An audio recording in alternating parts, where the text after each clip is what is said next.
Nah, sekarang jamaah sekalian, ya. Gimana caranya untuk menstabilkan dohir dan batin kita? Maka diperlukan zikir, gitu, ya. Minimal zikir di dalam hati. Ini yang diajarkan ku Syekh Abdul Qadir Jailani, ya.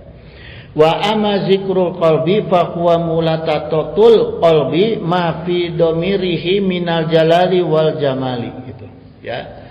Adapun zikir qalbu tujuannya adalah mencari kesungguhan seperti apa sifat jalalnya Allah. Sifat jalalnya Allah itu sifat apa? Kebesarannya Allah. Kemudian mencari sifat jamalinya Allah, yaitu sifat keindahannya Allah. Jadi jemaah, yang diajarkan ku Syekh Abdul Qadir Jailani ini, ya, ketika kita berzikir itu sambil kita membayangkan hasil ciptaan-ciptaan Allah yang besarnya menggambarkan sifat kebesaran Allah. Yang paling sederhana apa? La ilaha illallah, Allahu Akbar, bayangkan gunung. Di sini kan gampang bayangkan gunung. Keluar rumah kelihatan gunung, ya. Gunung besar enggak? Mungkin nggak yang ciptakan gunung lebih kecil dari gunung? Hah? Kumaha nyusuna? Hah? Kalau zatnya nggak besar, nggak mungkin menciptakan makhluk seperti gunung. Ya. Tadi Pak Yadi bilang mungkin manusia menciptakan gedung-gedung yang tinggi yang besar. Mungkin nggak? Kenapa mungkin? Hah? Ketika ada gambar bisa nggak kerjain? Nggak bisa. Kenapa bisa jadi gambar? Karena Allah menciptakan otak manusia itu lebih besar dari jasadnya. Kalau ngandelin jasad bisa nggak bikin gunung, bikin gedung, bisa nggak? Hah? Ngandelin jasad we ieu mah. Tanaman alpukat di gunung bisa. Hah?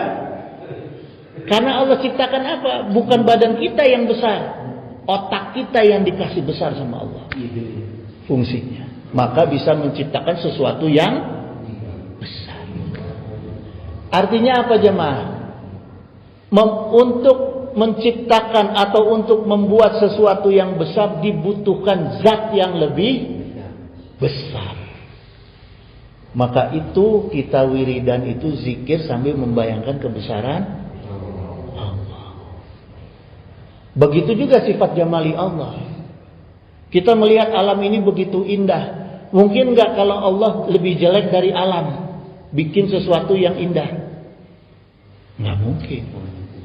Karena standar orang itu jelek, ya jadinya barangnya jelek. Ya, gitu jamaah. Jadi kalau ngaji tauhid itu begitu aja, gampang. Nggak usah yang bingung-bingung gitu.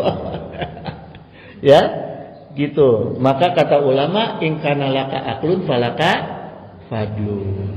Allah kasih akal. Supaya apa? Supaya bisa beragama. Makhluk yang tidak berakal tidak akan diwajibkan beragama. Ya, gitu jemaah. Wa amma zikru sirri fa huwa mukassafatul asraril ilahiyati, gitu. Adapun zikir sirri, maksudnya zikir rahasia itu adalah zikir yang dibacanya di dalam hati. Jadi nggak perlu mulut sambil jalan megang tasbih la ilaha illallah la ilaha illallah keliling pasar. Nah, itu ngaco itu. Cukup dalam hati, ya. Nah, jadi zikir yang disebut zikir siri itu adalah fungsinya untuk membuka rahasia-rahasia ilahi. Ini yang diajarkan Syekh Abdul Qadir Jailani, ya jemaah, ya. Karena apa? Syekh Abdul Qadir Jailani ngambil dalil firman Allah, fa innahu ya'lamu sirra wa akhfa. Allah mengetahui rahasia dan akhfa yang menyimpan rahasia. Jadi kita nggak mungkin bisa menyimpan rahasia kepada Allah, karena rahasia Allah tahu dan yang menyimpan rahasia Allah tahu. Apa yang menyimpan rahasia? Qalbu. Gitu. Ya. Gitu jamaah.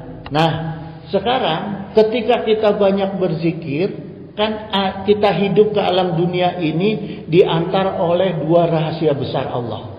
Apa tuh? Dua rahasia besar Allah yang melekat pada diri kita ketika kita di alam dunia ini apa? Qada wa qadar. Ya, qada wa qadar. Nah, itu rahasia Allah yang ada menempel di diri kita. Nah, ketika kita banyak berzikir kepada Allah, maka Allah akan jamin bukakan rahasianya Allah. Maknanya artinya rahasia yang melekat pada qada dan qadar kita. Caranya gimana? Apa Allah bukakan itu lauh mahfuz? Enggak. Bukan. Ya. Caranya dengan cara apa? Firasat. Dengan kita banyak berzikir, dawam zikir, fokus zikir, maka Allah akan tajamkan firasat kita. Banyak kejadian orang mau cilaka nggak jadi gara-gara firasat. Ya, itu jemaah. Itu. Jadi ini pengalaman saya gini jemaah ya. Ini analisa berdasarkan pengalaman nih. Dawam sholawat. Saya alhamdulillah sampai sekarang itu udah berpuluh tahun dawam sholawat pada Jumat, ya, sholawatan itu yang saya rasakan adalah pembuka pintu rizki. Itu jemaah, ya. Tapi harus dawam. Yang kedua, dawam tahajud adalah penutup pintu bahala. Pintu cilaka, ya, pintu bencana itu ditutup ku dawam tahajud. Ya. Anu katilu dawam zikirnya eta pembuka rahasia Allah. Hampang teu hirup. Gampang figuran. Tinggal dawam. Tinggal dawam. Hah?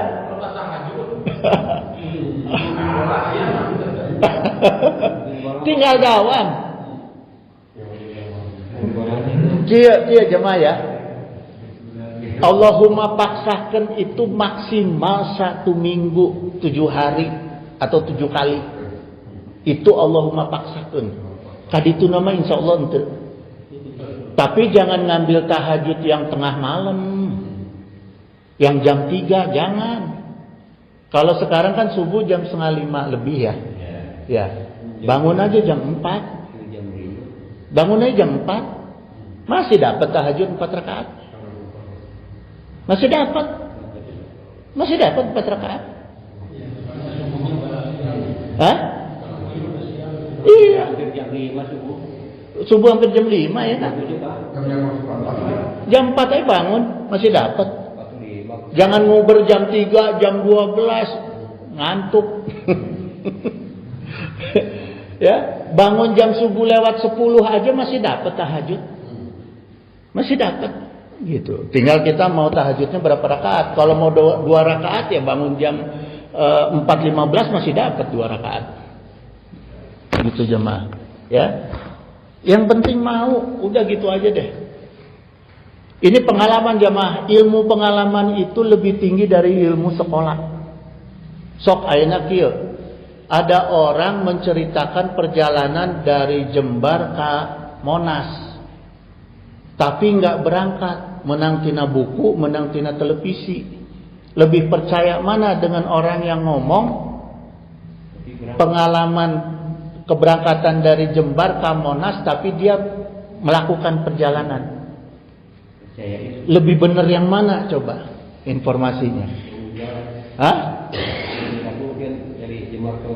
Nah, yang melakukan perjalanan, karena pasti itu, ya. Nah itu pengalaman saya jemaah, yang saya alami, yang saya amalkan. Jadi bukan cerita tina buku. Ya, bukan cerita tina buku. Pokoknya dawamkeun sholawat, dawamkeun tahajud, dawamkeun zikir, geus eta.